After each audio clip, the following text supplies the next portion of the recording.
La croissance mondiale n'a jamais été aussi faible depuis la crise financière.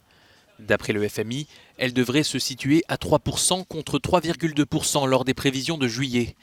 Le FMI anticipe toutefois un rebond en 2020 à 3,4%.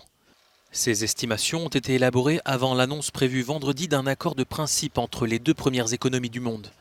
D'après le FMI, cette guerre commerciale entre la Chine et les États-Unis joue un rôle non négligeable dans le ralentissement économique international.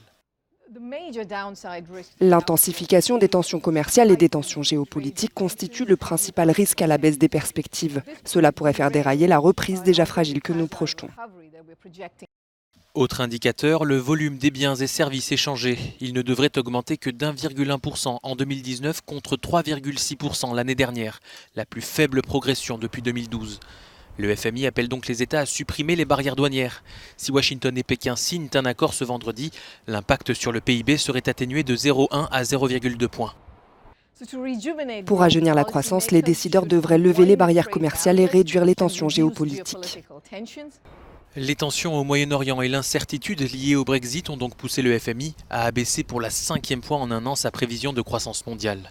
Le FMI exhorte également les États à s'attaquer aux risques du changement climatique qui vont considérablement augmenter à l'avenir, de quoi ajouter un peu plus d'incertitude sur les marchés.